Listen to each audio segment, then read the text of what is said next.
welcome to The Long Road. I'm your host, Chris Roberts, and we're going to talk about a few little things. We'll start off at the State House last week. A couple of things that happened at the State House. The House voted to overturn the committee's recommendation on not to decriminalize marijuana. When it was overturned on the floor, and then an amendment was offered, and that amendment passed, and basically it decriminalized 1/4 of an ounce or less of marijuana. It did not legalize marijuana, like people were talking, oh, you legalize it. No, it did not legalize marijuana. If you got caught with less than 1/4 of an ounce of marijuana, you're still going to have to pay a fine. It would be called a violation, not a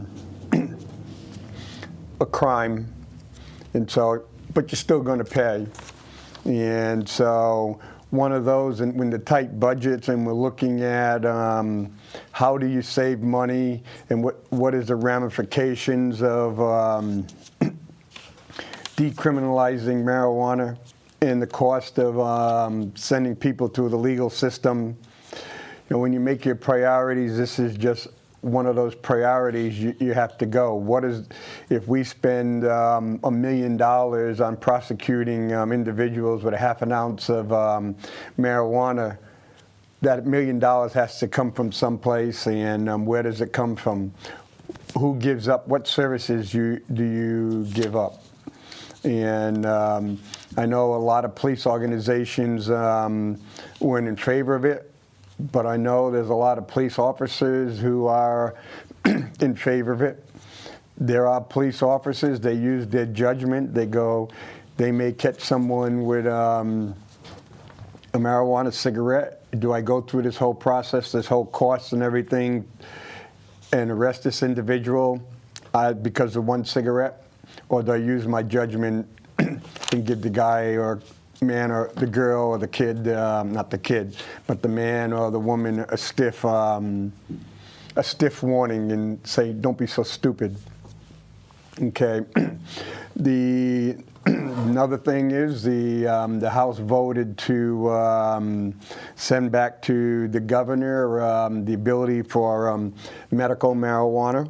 It was a pretty heated debate, and as in a lot of things up in Concord, we don't talk about the evidence. We just talk about personal views, where some people are going and saying is, hey, there's plenty of other drugs out there that can handle some of the pain and other problems that are associated with a terminal illness.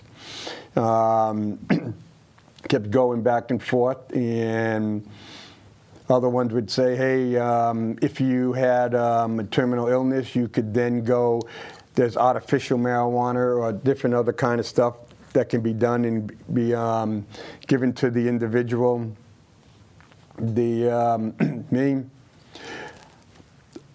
I don't know which is best for individuals one way or another, but I've known there's times where some of my illnesses or injuries, I've been in really excruciating pain, and it was kind of like, this is unbelievable. Pain is so bad that you just want to lash out at somebody, and if someone came you the wrong way, that you would just rip them apart and think nothing of it. And and so, you know, the question is, what if someone has really bad, all terminal illnesses are bad. So if you have a terminal illness and you're in excruciating pain like that, do you go and take OxyContin, or do you go and take morphine, or do you go and take some of the real heavy duty drugs that may turn you into a zombie and do away with the pain? But again, it goes to quality of life.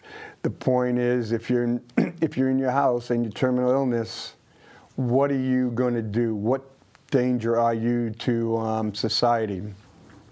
And so That was just like with other ones we're talking about decriminalizing marijuana, where they were going in and saying that marijuana is the gateway drug, and that over 30% of, one person said, over 30% of all the people that who've even had one smoke on marijuana are now addicted to heavy-duty drugs. And when we've gone and looked at a number of these surveys, even in the Keene area of the people that are using marijuana or have used marijuana, that would mean that we'd have an awful lot of drug addicts in in Keene, and we'd be talking about heavy-duty drug addicts like cocaine and heroin, crystal meth, and other things, just because they've quote-unquote had a joint. And so I think we as adults learned when they were giving us all the scare tactics. Sometimes the scare tactics are so bad that people go, this is totally unbelievable, and who do we are? Do you think we're stupid?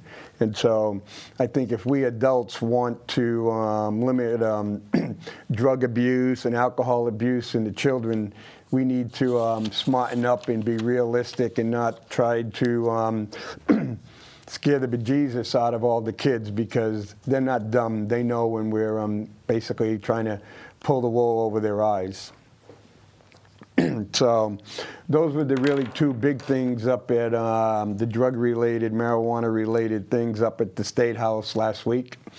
The other thing at the State House you probably saw in the Keene Sentinel Sunday concerning the ability for bars to stay open to 2 o'clock in the morning. I voted to support that, and the reason I voted to support that was because it gave the local option. And I'm pretty sure, not speaking for the whole council, but I'm pretty sure that the city council would not vote to extend the liquor, the bars and taverns to stay open an extra hour in Keene. We have the ability to do that, just like we had the ability for happy hours. We and the city council determined it wasn't in Keene's best interest to have banners up and down Main Street showing, you know, free wings, half price drinks and everything, 4 to 7 happy hours. Basically, these restaurants can have happy hours, but they just can't go advertise them with the big signs and other kind of stuff. And so basically other places, Manchester, Nashua, Concord, if they want to extend it the extra hour, they're more than capable of doing it. We in Keene, again, like I said, I doubt very much if we're going to be interested in extending that hour. But those were drug and alcohol related things upstate last week. Other big one was on gambling in casinos, and I'll talk about that a little bit later. And what we're going to go and do, and basically right now, today's the 25th of March, and the world as we know it, we're supposed to have fallen apart right now with the big sequester. President, for example, we had a lot of scare tactics and stuff. President Obama in a news conference on March 1st, 2013, stated, starting tomorrow, everyone here, all the folks who are cleaning the floors at the Capitol, now that Congress has left, somebody's going to vacuum and clean these floors and throw all out the garbage. They're going to have less pay. The janitors, the security guards, they just got a pay cut, and they just got to figure out how to manage that. That is real. And so basically, what's happened to the janitors and to the security guards and everyone else in the Capitol building? How are they surviving with their pay cut? How many have been furloughed and how many have been laid off?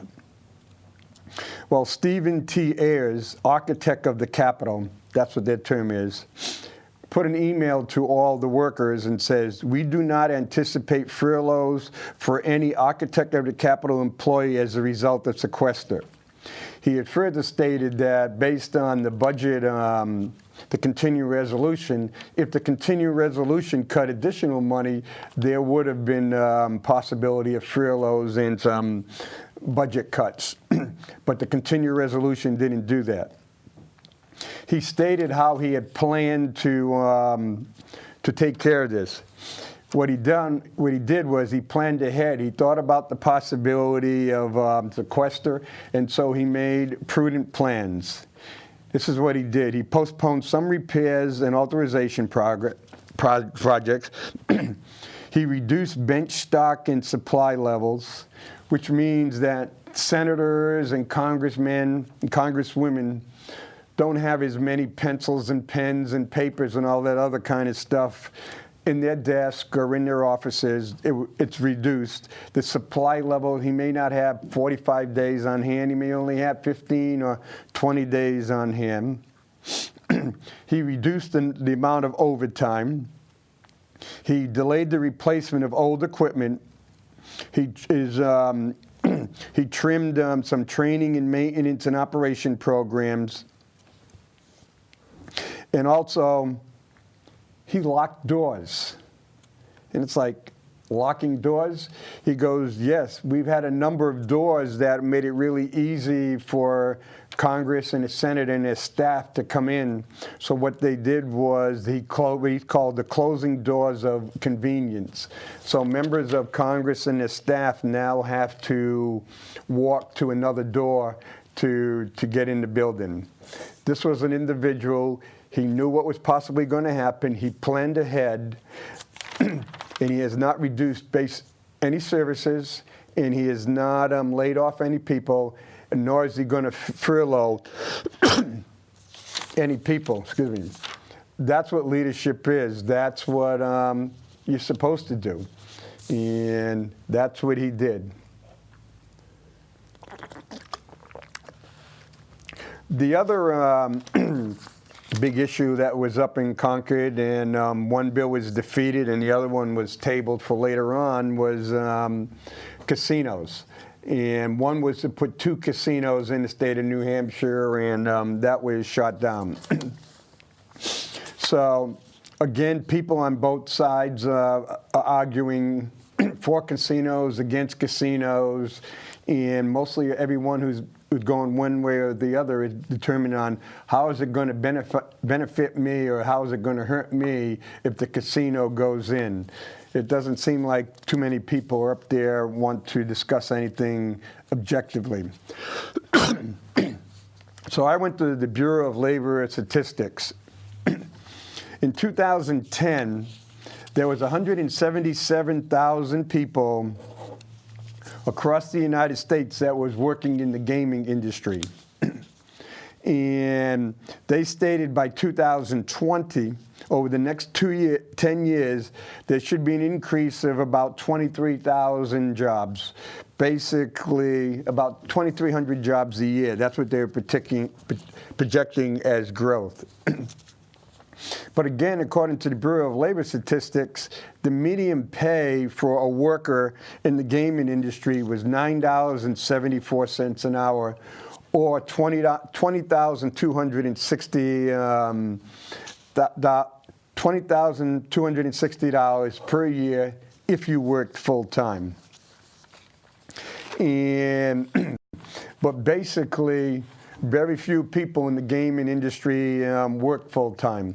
A lot of them work 2 to 4 days. A lot of them work less than 30 hours a week, again, so they don't have to be provided benefits. And when you looked at the jobs, when you looked at them, the bottom 10 people that worked, which classified as in the gaming industry, the bottom 10% earn $15,940 a year or less. So 10% of the people that work in the bottom 10% will earn less than $16,000 dollars a year. The top 10%, these are the workers, not the owners, not the stockholders. The top 10% of everybody working in the gaming industry makes more than $53,150 a year. And so basically when you go 53,000, and if you work full time, basically that's about, let's see, about $25 to $26 an hour. So when you're going in, when you say the median pay is $9.74, so 50% of the people that work in the gaming industry make less than $9.74 an hour, and 50% make more than $9.74 an hour, and the top 10% make $26 an hour or more. So basically from the 50 to the top 20, let's see, basically from the 50th to the 11th percentile, basically they make somewhere between $10 and $24 an hour. And I'm pretty sure they're more on the closer to the 10 than they're on the $24 an hour. And when we talk about the gaming dealers, we're talking about the tables. We've got to get those tables working. The average, the median salary for someone who's working as a running a gaming table is $18,090 a year. And, excuse me, that's Walmart and big box store type wages. And going around, most of the people that work on gaming tables, excuse me, do not even get a minimum wage because they're considered tip employees. And when I was doing the research, some of these gaming table workers get 50 to 80% of their income based on tips. And so, and here's the catch. So when you get $18,000 a year, and 40 to 80% is based on tips, you're basically, if I own it, I may only pay you $9,000, $10,000 a year, and your rest is on tips. That ain't a very good paying job. The gaming and sports book writer, someone who sits down and writes out your check if you win or lost, or collects it, they get $21,000. Other workers, $24,000. Slot supervisors, someone who's walking up and down, keeping an eye on the slot machines, they get paid less than $27,000 a year. So this goes to a couple of things. When we hear about how a big slot machine can add, big casino, say in Rockingham, could add 1,000 jobs. Okay, but the Bureau of Labor Statistics has stated that you're only going to add about 2,300 jobs a year. And then, quote, if Rockingham is going to add 1,000 plus, and other casinos around the country are adding, somehow the numbers there are just not adding up. But one of the things it just talked about, again with the Bureau of Labor Statistics, is when you go in and look at the number of jobs, the casino itself only employs about 30% of those new jobs. But excluding education and other stuff, basically 26% of those additional jobs from the casino will be the result of increase in local government employment. So I just said, holy crap. So if Rockingham put 1,000 new jobs in, basically 300 of those people would be working in the casino for the casino.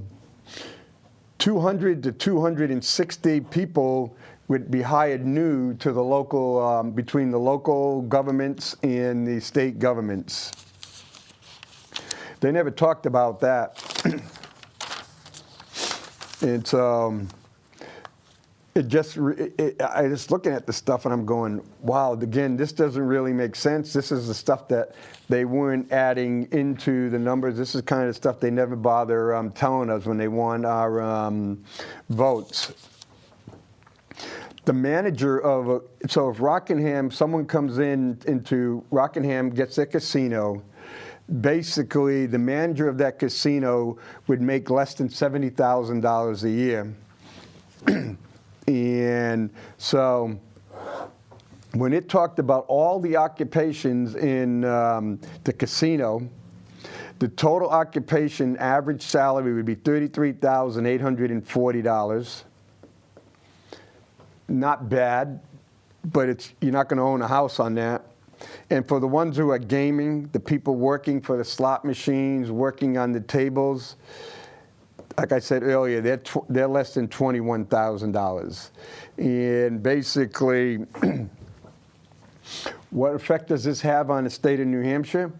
Okay, with the Affordable Health Care Act, I know it's kind of bouncing, but if I'm working in a gaming place at $21,000 a year full time, and I have a child, then I would qualify for Medicaid.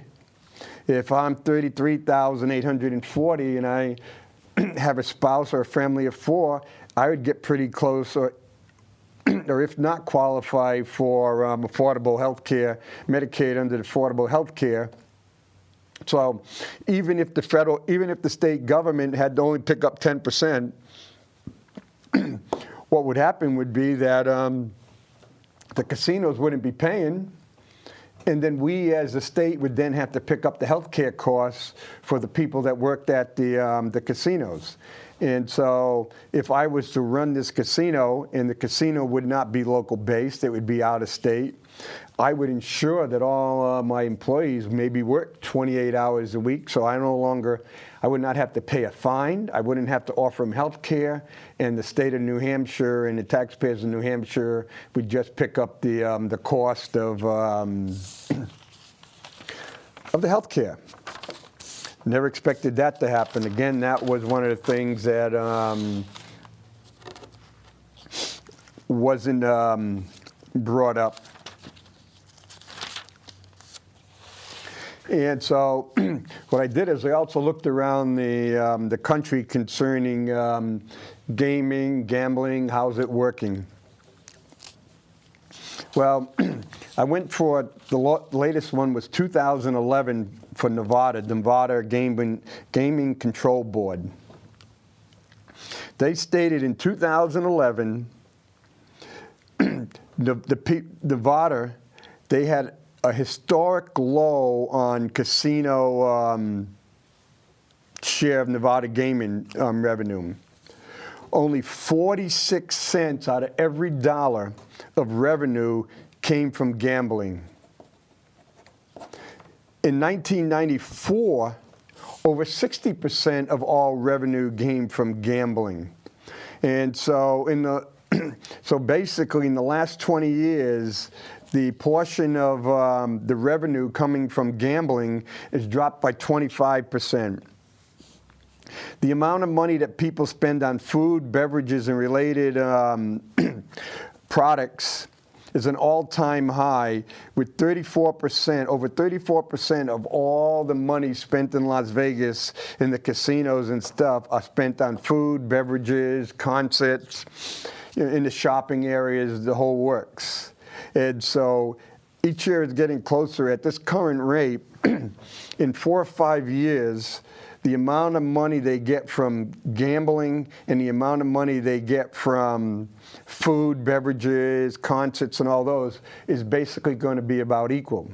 So again, if New Hampshire is just looking at a 5,000 position, 5,000 slot machines and 125 tables, and the research is showing that the amount of money to be earned is more and more away from the slot machines and away from the tables, we may have a problem. We may get $80 million this year, but we may have a problem 5 or 6 years from now when people don't want to go to them just to play the slot machines, or people want to go to Massachusetts or Connecticut or some of the other places because there's other things to do.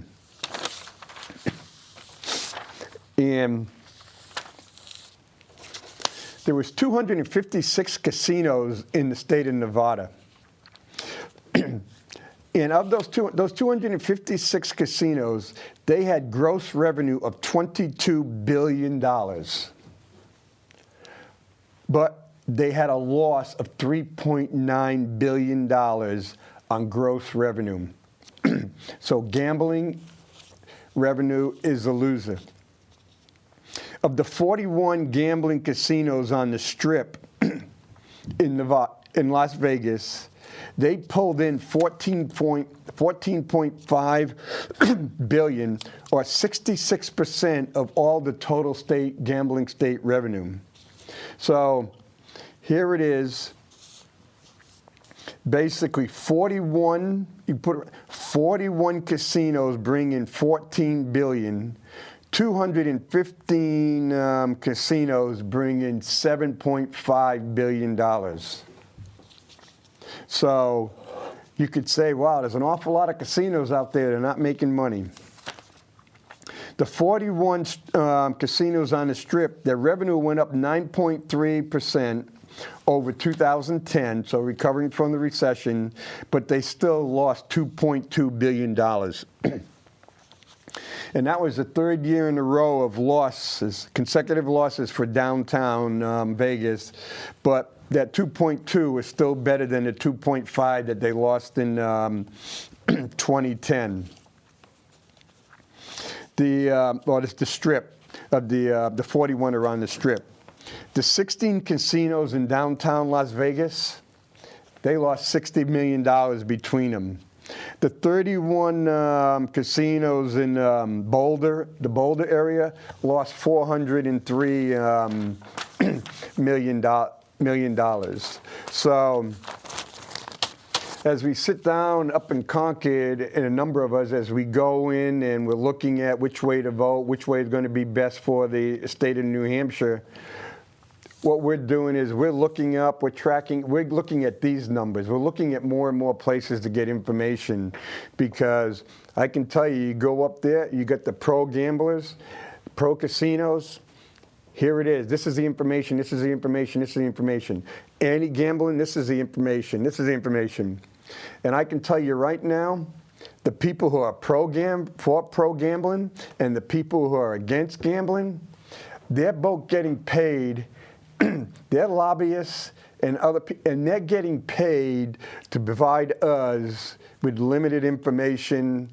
Like I said before, truthful with that little picture they give us, and they're just trusting, they're counting on us to be lazy and not ask any questions, or afraid to go out and fact check any of that information. The state of California did a big in-depth study into casino gambling, expanding gambling, and they came up with three things. For example, it could be a plus if tourists change their travel patterns. And so, for example, the people in New Hampshire says, hey, if I don't go to Connecticut or New York or Maine to gamble, and I stay in New Hampshire and gamble, that'll be a plus. Okay? Or tourists come to us, to New Hampshire, to gamble instead of going to those other states. That's a plus. Or local residents go and say, hey, you know what? I really don't want to drive down to Foxworth. I don't want to take the bus. I'm going to stay home, or I'm just going to drive to Rockingham if that's a casino. That's a plus. But they also said there can be no benefit. Local residents who are used to going to local restaurants now spend their money inside the casino, as the casino has a restaurant. So the room and meals tax for the state still stays the same, except that instead of me spending, say, $30 at Longhorn or Olive Garden, I go and spend $30 at the casino. It ain't good for Longhorn or Olive Garden, but another restaurant gets it. The other one, tourists who used to spend money on other products decide to spend it on gambling. So if I was to go down to the kitchen store and spend $200 on products at the kitchen store, instead I go and put $200 at the local casino, I still put $200 in the economy. And so that's what they call a wash. But it also can have a negative effect. local businesses can go bankrupt due to people changing their expenditure habits. And if the casino is owned by an out-of-state firm. That's why you hear over and over again, buy local, buy local. So, like I said, if I decide not to spend my $200 in the kitchen store and I go spend the $200 in the casino, and 100 of that dollars goes out to a company that's in Las Vegas or Nevada, okay, I've just taken $100. Not only did I take $200 away from the kitchen store, but what economy is, when you buy local, your money recycles 5-6 times. So if I go in and take $100 out of the local economy because that money is being spent in the casino and the money goes to Vegas, so every $100 I could be taking anywhere from $400 to $600 out of the local economy, and so that can result in having a big negative effect. Also, plain and simple, the kitchen store or Hannah's or other restaurants downtown, they buy from local. And so, for example, the local restaurant decides, excuse me, or the Port Authority says, we're going to have hamburgers, so what we're going to do is we're going to buy from the local farm, who basically going to provide me with fresh ground beef every day. But if I go and buy a casino or build a casino and I go and say, well, you know what, that local stuff is, yeah, it's good, but it costs too much. And so what I'm going to do is I'm going to buy 10,000 pounds, quote, quote, freshly ground beef from a place out in Iowa. Bingo, I can get it half the price. So if I go in and truck that in, and so if the people stopped going to the Port Authority and stopped going to local burger and bought at the casino, if the casino had bought from the local farm, there would be it would be a wash to the local farm.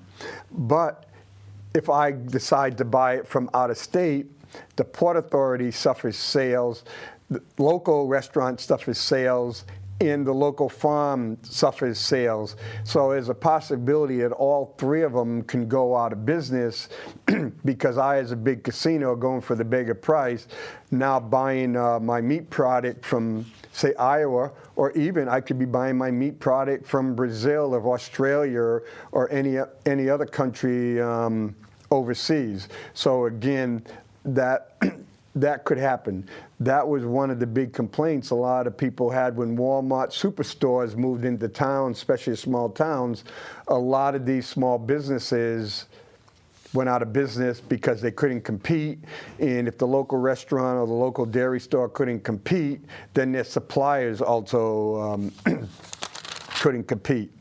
So those are, again, some of the things that are that are happening in the up in Concord and the casinos, and some of the things that we have to look at, or we all should be looking at before we decide which way to vote, because this is a thing that could have a negative effect on the whole state. One or two communities may make a lot of money on this deal, but the people that work at the casinos, a lot of them come into state from place to place, so you have an influx of workers from out of state working at the casino, so it doesn't necessarily benefit local employment. You can have products being bought from out of state, so there's so many different ways, plus the people, depending on certain ways, the cost of living, people from the community, Rockingham, may not be able to afford to work in live in Rockingham area, so they may end up living in the surrounding communities, having a negative effect on the quality of life, public safety, the cost of schools, all this other social issues, all these other issues that that could be statewide. And so those are the things, like I said, that we have to look at, or we have to well, I have to look at before I make a decision, but we all should be looking at making a decision. We shouldn't make a decision where we like gambling or not. We should be making the decision which is based on the facts and which is best for the state, not for someone, not for a few people, not for a few lobbyists, not from someone who may be coming from out of state, taking New Hampshire profits and going someplace else. So now I'm going to switch over to the whiteboard, and it's not as bad as it looks. It's not as great as I would like it to be, but again, this is really going to be a little bit more informational. And what I did on these, I went to the Bureau of Labor Statistics to get these numbers.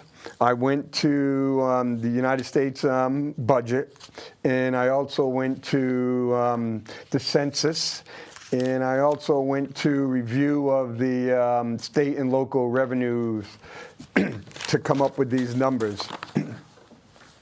And so as we go across over here, this is going to be for fiscal year 2013. This is going to be on the expenditure side. The federal government pension, excuse me again. The federal government pension, this is Social Security and old age, is going to pay $878 billion in 2013. State government pensions are going to pay $191 billion, and local governments are going to spend $43 billion. And so, I've got to fix this one right here. So in 2013, government at all levels is basically going to spend $1.1 trillion in pensions. And this is not the complete number, okay?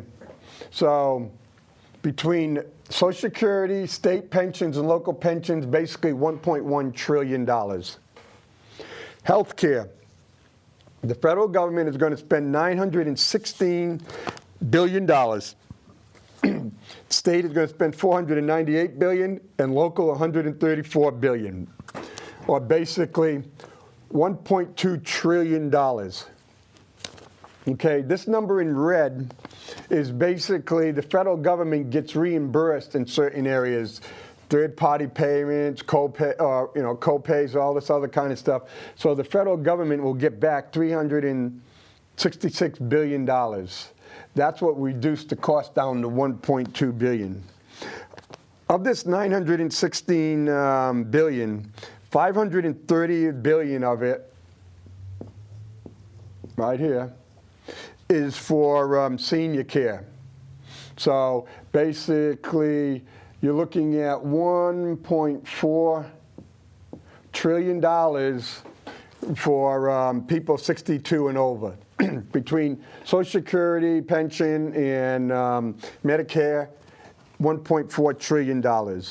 Another $349 billion is welfare costs. Again, Medicaid, which comes under welfare. Okay. Education, the federal government will pay $136 billion, and they will get the state government will pay $271 billion, and local governments $518 billion, or basically $821 billion will be spent across the United States in 2013 on education, and the vast majority on K through 12 education. Again, the government gets reimbursed in different areas on that. Okay, Department of Defense, $901 billion. State governments will spend $1.2 billion. That's for the National Guard. And for a lot of places, the federal government pays 90 to 95 cents on every dollar that the state government governments pay on the National Guards. So nationwide, in 2013, nationwide, we're going to spend $900 billion, almost $1 trillion on defense. Okay, where does that defense go to? People forget $140 billion goes for veterans. That's still a Department of Defense expenditure because it's as a result of it. And it basically, like I stated earlier in a couple of shows before, up until 1996, only combat service or service-connected veterans were covered. But now basically all veterans that can pass the means test are covered. So basically what we do now here is to help keep the Medicare costs down for seniors. What we do is we send the seniors into the VA system. So every time a veteran over 65 goes into the VA system, that reduces this cost because in very few cases, except in very few cases, Medicare never pays for someone who's 65, 70, 75 years or older. But that's part of a shell game that we play. Okay. And we also put $45 billion in economic aid to foreign governments. Okay, that's put under the Department of Defense because people don't like to vote down the Department of Defense. So if I go and say I want to put $2 billion to spend in Iraq and $1 billion to spend in Egypt or $1 billion in Taiwan, people are going to say, nope, nope, nope. They're going to fight about it. So what you do is you slide it in the Department of Education. The Department of Defense. Another $14 billion is in military aid. So basically, we as the American taxpayers spend $14 billion every year providing free weapons or reduced cost weapons to governments that we like. And so we, again, as American taxpayers, for example, Egypt and Israel, we might decide that we're only going to charge you 50 cents on a dollar. And so we as taxpayers, so if the plane's $100 million, we sell it to them for 50, and the American taxpayers pick up the extra 50 million, and it's hidden in the Department of Defense. Welfare. Okay.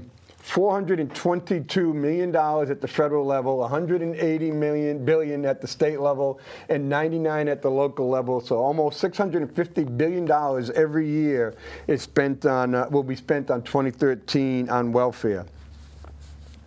$169 billion would be for income. $112 billion on children.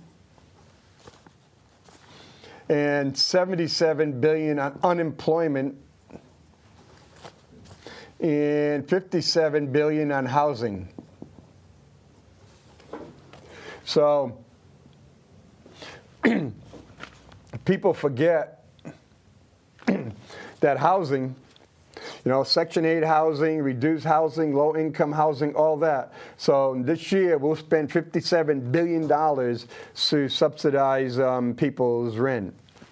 Unemployment is normally a state responsibility. People pay into the unemployment, businesses pay in unemployment, but since the federal government has extended unemployment up to the 99 weeks, all that money comes out of the federal government. So all those above the normal 13 or 26 weeks, that $77 billion, that comes out of unemployment, and that gets lumped into the welfare category. And again, $169 billion is basically to help people have income so they can spend, or as some people would call the dreaded EBT cards. That's how a lot of it is going.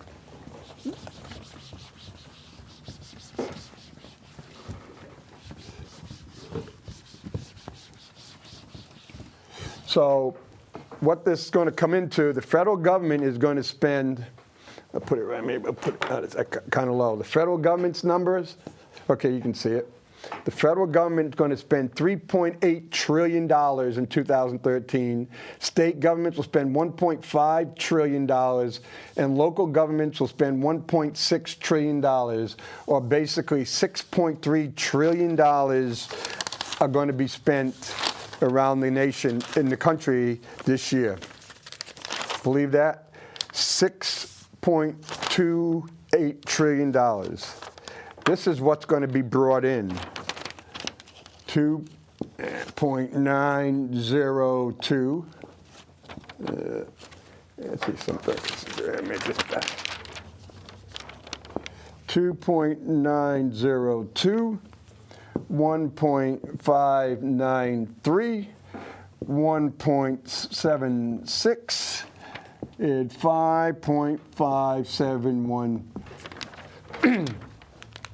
So basically what it's coming out to, the federal government is going to be about $900 billion. The state governments are not too bad. They're going to be about $800 million, no, about $80 million. But the local governments have a big problem, but they'll find ways to hide it. So basically, we're going to bring in 5.6, and we're going to spend 6.3. And what I'm going to do is I'm going to end the show with a clip, and it's a TED clip. Great shows, great wealth of information. If you get a chance, go to TED.com. And this one is going to be 10 minutes on how the federal government is affecting education at the local level. It's by Bill Gates, and he can say it a heck of a lot better than I can. He has better charts than I can ever come up with. And he's going to show you how government at different levels hide the numbers, play the games, quote unquote, to make look like these numbers balance, because by law, these numbers have to balance and these numbers have to balance. And Mr. Gates will show you how it's played at the government level. So I hope you enjoy the TED clip. If you want to go to any more TEDs, go to TED.com. There's about 1,400 clips on all kinds of stuff. Really great. So hope you have a good weekend. Next week we'll be talking about Bald is Beautiful. And so I'm already there a little bit. So have a good day, have a good week, and I'll see you on the long road. And enjoy TED and Mr. Bill Gates. Thank you.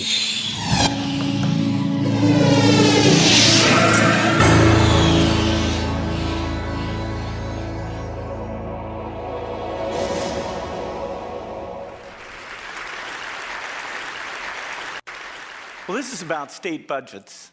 This is probably the most boring topic of the whole morning.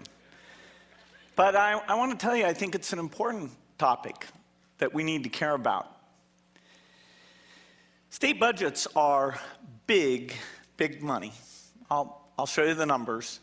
And they get very little scrutiny. The understanding is very low. Many of the people involved have special interests or short-term interests that get them not thinking about what the implications of the trends are. And these budgets are the key for our future. They're the key for our kids. Most education funding, whether it's K through 12 or the great universities or community colleges, most of the money for those things is coming out of these state budgets. But we have a problem. Here's the overall picture. U.S. economy, it's big, $14.7 trillion. Now, out of that pie, the government spends 36%. So this is combining the federal level, which is the largest, the state level, and the local level. And it's really in this combined way that you get an overall sense of what's going on, because there's a lot of complex things like Medicaid and research money that flow across those boundaries. But we're spending 36%. Well, what are we taking in? Simple business question. The answer is 26%. Now this leaves 10% deficit. Sort of a mind-blowing number. And some of that, in fact, is due to the fact we've had an economic recession. Receipts go down, some spending programs go up. But most of it is not because of that. Most of it is because of ways that the liabilities are building up and the trends, and that creates a huge challenge. In fact, this is the forecast picture. There's various things in here I could say, you know, we might raise more revenue, or medical innovation will make the spending even higher. It is an increasingly difficult picture, even assuming the economy does quite well, probably better than it will do. This is what you see at this overall level. Now, how did we get here? I mean, how could you have a problem like this? I mean, after all, at least on paper, there's this notion that these state budgets are balanced. Only one state says they don't have to balance the budget. But what this means actually is that there's a pretense. There's no real true balancing going on. And in a sense, the games they play to hide that actually obscure the topic so much that people don't see things that are actually pretty straightforward challenges. When Jerry Brown was elected, this was the challenge that was put to him. That is, through various gimmicks and things, a so-called balanced budget had led him to have $25 billion missing out of the $76 billion in proposed spending. Now he's put together some thoughts about half of that he'll cut, another half, perhaps in a very complex set of steps, taxes will be approved. But even so, as you go out into those future years, various pension costs, health costs go up enough, and the revenue does not go up enough, so you get a big squeeze. What were those things that allowed us to hide this? Well, some really nice little tricks. And these were somewhat noticed. The paper said it's not really balanced, it's got holes, it perpetuates deficit spending, it's riddled with gimmicks. And really, when you get down to it, the guys at Enron never would have done this. I mean, this is so blatant, so extreme. You know, is anyone paying attention to some of the things these guys do? They borrow money. They're not supposed to, but they figure out a way. They make you pay more in withholding just to help their cash flow out. They sell off the assets. They defer the payments. They sell off the revenues from tobacco. And California is not unique. In fact, there's about 5 states that are worse, and only really 4 states that don't face this big challenge. So it's systemic across the entire country. It really comes from the fact that certain long-term obligations, healthcare where innovation makes it more expensive, early retirement and pension where the age structure gets worse for you, and just generosity that these misaccounting things allowed to develop over time, that you've got a problem. This is the retiree health care benefits, $3 million set aside, $62 billion liability, much worse than the car companies. And everybody looked at that and knew that that was headed towards a huge problem. The forecast for the medical piece alone is to go from 26% of the budget to 42%. Well, what's going to give? Well, in order to accommodate that, you would have to cut education spending in half. It really is this young versus the old to some degree. If you don't change that revenue picture, if you don't solve what you're doing in healthcare, you're going to be de-investing in the young. The great University of California university system, the great things that have gone on won't happen. So far, it's meant layoffs, increased class sizes. Within the education community, there's this discussion of, should it just be the young teachers who get laid off or the less good teachers who get laid off? And there's a discussion, if you're going to increase class sizes, where do you do that? How much effect does that have? And unfortunately, as you get into that, people get confused and think, well, maybe you think that's okay. In fact, no, education spending should not be cut. There's ways, if it's temporary, to minimize the impact, but it's a problem. It's also really a problem for where we need to go. Technology has a role to play. Well, we need money to experiment with that, to get those tools in there. There's the idea of paying teachers for effectiveness, measuring them, giving them feedback, taking videos in the classroom. That's something I think is very, very important. Well, you have to allocate dollars for that system and for that incentive pay. In a situation where you have growth, you put the new money into this. Or even if you're flat, you might shift money into it. But with the type of cuts we're talking about, it will be far, far harder to get these incentives for excellence or to move over to use technology in the new way. So what's going on? Where's the brain trust that's in error here?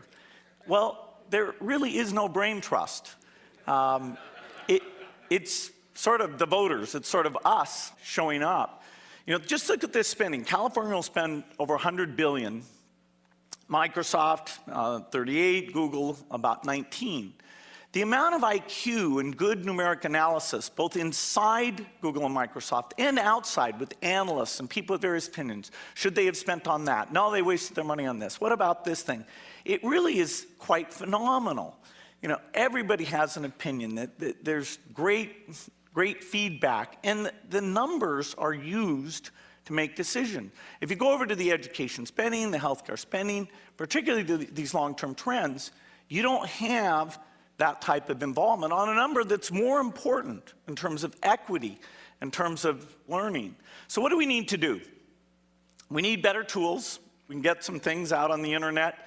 I'm going to use my website to put up some things that'll give the basic picture. We need lots more. There's a few good books, one about school spending and where the money comes from, how that's changed over time and the challenge. We need better accounting. We need to take the fact that the current employees, the future liabilities they create, that should come out of the current budget. We need to understand why they've done the pension accounting the way they have. It should be more like private accounting. It's the gold standard. And finally, we need to really reward politicians. Whenever they say there's these long-term problems, we can't say, oh, you're the messenger with bad news? We just shot you. In fact, there are some, like these, Erskine Bowles, Alan Simpson, and others, who've gone through and given proposals for this overall federal health spending state-level problem. But in fact, their work sort of pushed off. In fact, the week afterwards, some tax cuts were done that made the situation even worse than their assumptions. So we need these pieces. Now, I think this is a solvable problem. You know, it's a great country with lots of people, but we have to draw those people in because this is about education. And just look at what the tuitions happened with the University of California and project that out for another 3, 4, 5 years. It's unaffordable. And that's the kind of thing, the investment in the young, that makes us great, allows us to contribute, it allows us to do the art, the biotechnology, the software, and all those magic things. And so the bottom line is we need to care about state budgets because they're critical for our kids and our future. Thank you.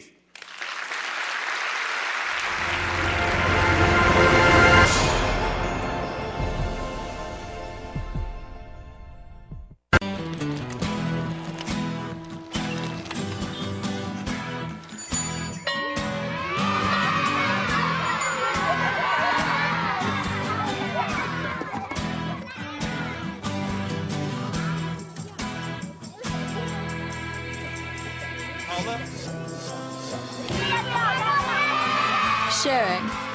That's video on the Human Network. Cisco. Welcome to the Human Network.